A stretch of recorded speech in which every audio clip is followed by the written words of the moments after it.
ഈ ജാനകി എന്ന സിനിമയെ ശരിക്കും ഈ ഒരു ടൈറ്റിൽ ഉണ്ടല്ലോ, Janaki V versus of state of Kerala എന്നാണ് പറയുന്നത് അല്ലേ? രണ്ടാമതാക്കിയത്.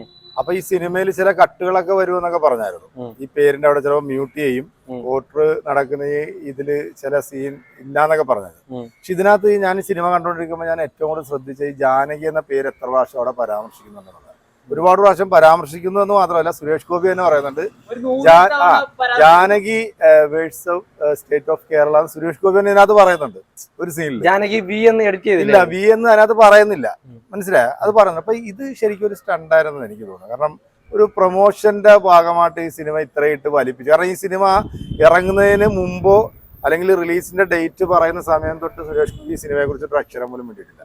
റിലീസിന്റെ ടൈം വന്നപ്പോഴാണ് സുരേഷ് ഗോപി അദ്ദേഹത്തിന്റെ ഫേസ്ബുക്കിൽ ഇതൊരു പോസ്റ്റ് ഇട്ടത്. ഈ സിനിമയിലേക്ക് വരികയാണെന്നുണ്ടെങ്കിൽ എനിക്കൊരു നോർമൽ ഫീലേ കിട്ടിയിട്ടുള്ളൂ. കാരണം അനുപമ പരമേശ്വരനാണ് ഇതിനകത്ത് ജാനകി എന്ന് പറയുന്ന ക്യാരക്ടറിൽ വരുന്നത്.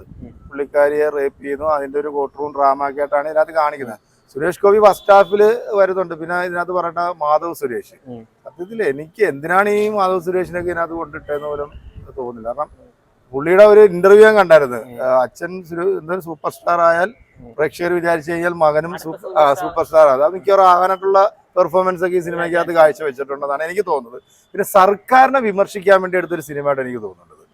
കാരണം ഇത് അതായത് ഇതിന്റെ വില്ലൻ എന്ന് പറയുന്നത് കേരള സർക്കാരാണ്. കാരണം ഇനിയിപ്പോ ഞാൻ എന്റെ കഥയിലേക്കൊന്നും പോകുന്നില്ല. എനിക്ക് സിനിമ ഒരു എന്താ പറയുക, ഒരു ആവറേജ്. എമ്പുരാൻ ഇറങ്ങിയ സമയത്ത് സുരേഷ് ഗോപി കുറെ പരാമർശിച്ചായിരുന്നു. അതെ, അതാ ഞാൻ പറഞ്ഞത്. ഈ സ്വന്തം താല്പര്യങ്ങൾക്ക് വേണ്ടി വളച്ചൊടിക്കുക എന്നുള്ള സംഭവം ഉണ്ടല്ലോ ഇതിനകത്ത്. ശരിക്കും ഇന്ന സിനിമ ആണ് 6 പേരാണ്ടായിരുന്നു. ഒരു സൂപ്പർ സ്റ്റാറിന്റെ പടം ഇത്രയും വിവാദങ്ങൾ ഉണ്ടായിട്ട് പോലും, നിങ്ങൾ റിവ്യൂ എടുത്തവരായിരിക്കുമല്ലോ അല്ലേ? അതിനകത്ത് ഇറങ്ങി വന്നപ്പോൾ നിങ്ങൾ കണ്ടല്ലോ അല്ലേ? 6 പേര് പറയാൻ പോലും ആർക്കും താല്പര്യം ഇല്ല എന്നുള്ളത്. പിന്നെ ഞാൻ ചോദിച്ചു, ഇതിനകത്ത് ഈ ജാനകി എന്ന് പറയുന്ന പേര് ഇത് വലിയ വിഷയമായിട്ട് എനിക്ക് തോന്നുന്നില്ല. അതിനകത്ത് എന്തിനാണ് അവര് ഈ ജാനകി ഇത്രയും ബൂസ്റ്റ് ചെയ്തെന്നുള്ളതാണ് എനിക്ക് മനസ്സിലാകാത്തത്. എനിക്ക് അതിനകത്തൊന്നും തോന്നിയില്ല. ആണ് അതിപ്പോ നമ്മുടെ എന്താ പറയാ, അതൊക്കെ പറഞ്ഞു പോകാൻ നമ്മൾ കുറെയൊക്കെ പറയുന്നത്. ഒരു അഡ്വക്കേറ്റ് സെൻസർ ബോർഡിന് ഇത് കൊടുത്തിട്ടുണ്ട്. അത് തീർച്ചയായിട്ടും. കാരണം വെച്ച് കഴിഞ്ഞാല് ആൺപെൺ ദൈവങ്ങളുടെ പട്ടിക പുറത്തു വിടണം. അല്ലെങ്കിൽ സിനിമ എടുക്കുന്ന പ്രൊഡ്യൂസറിന്റെ കാര്യം കട്ടപ്പോകല്ലേ. ഇത് ഇവരെല്ലാം കൂടെ ഉള്ളൊരു ഡ്രാമായിട്ടാണ് എനിക്ക് തോന്നിയത്. കാരണം ഇതിനകത്ത് വലിയ സംഭവമൊന്നും എനിക്ക് പറയാനില്ല. പിന്നെ എനിക്ക് ഇടക്ക് ഇന്റർവ്യൂല് കഴിഞ്ഞിട്ട് ഒരു സീനിനകത്ത് എനിക്ക് കണ്ണൂർ സ്കോഡ് ഒന്ന് ഫീൽ ചെയ്തായിരുന്നു. കാരണം ഒരു പ്രതിയെ പിടിക്കാൻ വേണ്ടി പോലീസുകാർ മറ്റേ ഇവിടെ പോകുമല്ലോ, ഒരു ഗ്രാമത്തിൽ പോകുമല്ലോ. ആ ഒരു സംഭവം ഇതിനകത്ത് ചെയ്ത് അതിനകത്ത് അടിപൊളിയായിട്ട് നമ്മുടെ SG അല്ലേ പെർഫോം ചെയ്തിട്ടുണ്ട്. ഓക്കെ, കുഴപ്പമില്ല. അതേ ഉള്ളൂ. കഥയൊക്കെ എങ്ങനെയുണ്ട്? കുഴപ്പമില്ല. ടോപ്പിക്ക് ഭയങ്കര ഇൻട്രസ്റ്റിംഗ് ആയിട്ടുള്ള ടോപ്പിക്കാ. പക്ഷെ പറഞ്ഞേക്കുന്ന രീതി ശരിയാണോന്ന് കുഴപ്പമില്ല. പറഞ്ഞേക്കുന്ന രീതി കുഴപ്പമുണ്ടായിട്ടല്ല. പക്ഷെ എവിടെ ഇത് കുറച്ചുകൂടെ ആലോചിച്ചാലേ ഇതിനെപ്പറ്റി നമുക്ക് കൂടുതൽ പറയാൻ പറ്റത്തുള്ളൂ. നമുക്ക് പെട്ടെന്ന് കത്തുന്നില്ല. അല്ലല്ല, അങ്ങനെ അയ്യോ ബോറാണോ? അല്ലല്ല, പടം നല്ലതാണ്. ഇൻട്രസ്റ്റിംഗ് ആയ ടോപ്പിക്കാണ് സംസാരിക്കുന്നത്. പക്ഷെ ഇതിന് നമ്മളിരുന്ന് കുറച്ചുകൂടെ കാര്യങ്ങൾ വായിച്ച് ഡേറ്റ് ആയിട്ട് മനസ്സിലാക്കിയാൽ നമുക്ക് കുറച്ചും കൂടെ ക്ലിയർ ആയിട്ട് എനിക്ക് കുറച്ചുകൂടെ മനസ്സിലാണെങ്കിൽ കുറച്ചും കൂടെ നമ്മളിത് ഒന്ന് റിസർച്ച് ഒക്കെ ചെയ്താലേ മനസ്സിലാകത്തുള്ളൂ. കണ്ടിരിക്കാൻ പറ്റും. റെലവന്റ് ആയ ഒരു ടോപ്പിക്കിനെ പറ്റി അവർ സംസാരിക്കുന്നത് പറയുന്നതൊക്കെ ഉള്ളതാണെന്ന് തോന്നുന്നുണ്ടോ? ഇത് ഇപ്പൊ ലീഗലായിട്ട് പഠിക്കുന്നവർക്ക് ഇതിനെപ്പറ്റി അറിയാൻ പറ്റും. ഈ ടോപ്പിക്ക് പല സ്ഥലത്തും ഡിസ്കസ് ചെയ്തിട്ടുള്ള ടോപ്പിക്കുകളാണ്. ഇതിന് മോറൽ സൈഡും ലീഗൽ സൈഡും തമ്മിലുള്ള എത്തിക്സിന്റെ കുഴപ്പം. പക്ഷേ ഇതിനകത്ത് വളരെ ഇൻട്രസ്റ്റിംഗ് ആയിട്ടാണ് പറഞ്ഞേക്കുന്നത് എനിക്ക് തോന്നുന്നത്. എനിക്ക് അതിനെപ്പറ്റി ഒന്നും സിനിമയിൽ അതിനെപ്പറ്റി അതൊക്കെ വളരെ ഡീപ്പറായിട്ട് ആൾക്കാർ കണ്ടുപിടിച്ചാലും സിനിമയിലെ അങ്ങനൊന്നും എനിക്ക് അറിയത്തില്ല. പക്ഷെ സിനിമയില് ജാനകി എന്ന് പറഞ്ഞ കഥാപാത്രത്തിന്റെ പേര് മാത്രമായിട്ടാണ് ഞാൻ മനസ്സിലാക്കുന്നത്. കോർട്ട് റൂം ഡ്രാമയുണ്ട്, അല്ലാതെ കോർട്ട് റൂം ഡ്രാമയാണ് കൂടുതലും. പക്ഷെ ഇത് റെലവെന്റ് ആയിട്ടുള്ള ഒരു ടോപ്പിക്കിനെ പറ്റിയാണ് സംസാരിക്കാൻ തുടങ്ങുന്നത്. ഞാൻ ഇതിനെപ്പറ്റി പറയാൻ ആളല്ല.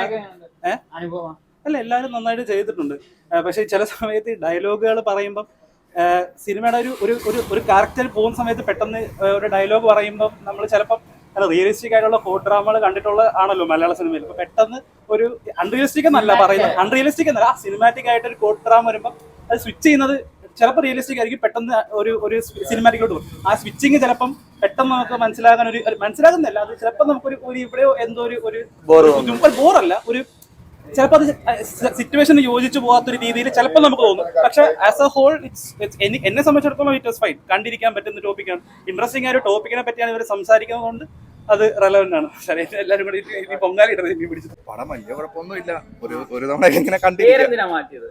പേരിനകത്ത് മാറ്റി പറയുന്നുണ്ട്, ജാനകിന്നൊക്കെ പറയുന്നത്. പിന്നെ പേര് മാറ്റേണ്ട കാര്യം തോന്നിയിട്ടൊന്നും ഇല്ല.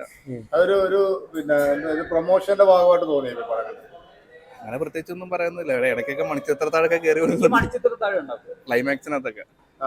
സുരേഷ് ഗോപി അത് തന്നെ. സുരേഷ് ഗോപി അതൊക്കെ തന്നെ. പക്ഷെ ഫസ്റ്റ് ഹാഫ് ആണ് കുറച്ചും കൂടെ നല്ലത്. ചിന്താമണിക്കൊല കേസ് കണ്ടിറങ്ങിയിട്ട് അതിന്റെ സെക്കൻഡ് പാർട്ട് പോലെ. അപ്പൊ ഇത് എല്ലാ പടത്തിന്റെ കൂടെ മിക്സ്ഡ് ആണ് ഇത് മറ്റേ പൃഥ്വിരാജ് വെള്ളിത്തിര രക്കാത്തുണ്ടെന്ന പോലെ ഒരു മിക്സ്ഡ് എന്ന് പറയാം. അല്ലെങ്കിൽ കണ്ടിരിക്കാം. ഇഷ്ടപ്പെട്ട കുഴപ്പമില്ല. ഈ ജാനകിക്ക് നീതി കിട്ടിയ അവസാനം അതിപ്പോ പ്രേക്ഷകർ കണ്ടിട്ട് പറയട്ടെ നീ കിട്ടിയൊന്ന്. അല്ല, നിങ്ങൾ കണ്ടപ്പോ നിങ്ങൾക്ക് ജാനകിക്ക് നീതി കിട്ടിയായിട്ട് തോന്നിയാ? എനിക്ക് കിട്ടിയായിട്ട് തോന്നി. 180. 180. പക്ഷെ അത് സൗണ്ടും കാര്യങ്ങളൊക്കെ കൊള്ളാം. BGM ഒക്കെ തിയേറ്ററിന്റെ ഇടയ്ക്ക് ഈ നമ്മുടെ കമ്മീഷണറൊക്കെ കയറി വരുന്നുണ്ട്. അങ്ങനെയൊന്നും കയറി വരുന്നൊന്നുമില്ല. ഷിറ്റൊക്കെ ഉണ്ടായിരുന്നു. ഷിറ്റൊന്നും ഇല്ല. ഇല്ലായിരുന്നു. അത് ശരി. ഈ പേരിന് മതം പ്രാധാന്യം എന്താണ് ഈ പേരിന് ഇത്രയും പ്രാധാന്യം എന്താണ്? പേര് ജാനകി എന്ന് പറയുമ്പോഴത്തേക്ക് പുരാണത്തിൽ സീതയായിട്ട് പറയുന്നുണ്ട്. പിന്നെ എന്താണ് നിങ്ങൾക്ക് തോന്നിയത്? എനിക്ക് സിനിമയായിട്ട് തന്നെ കാണണല്ലോ. പേര് കൊണ്ട് ദോഷമുണ്ടോ? എന്റെ അഭിപ്രായത്തിൽ എനിക്ക് ദോഷമൊന്നും തോന്നിട്ടൊന്നുമില്ല. ഇല്ല. അപ്പൊ ഇതൊരു സ്റ്റണ്ട് ആയിരുന്നു. അപ്പൊ അനാവശ്യമായ എനിക്ക് സിനിമയെ കുറിച്ച് അറിയില്ല. ഞാൻ എല്ലാ ദിവസവും വന്ന് സിനിമ കാണുന്നത്. അതുപോലെ സിനിമ കണ്ട്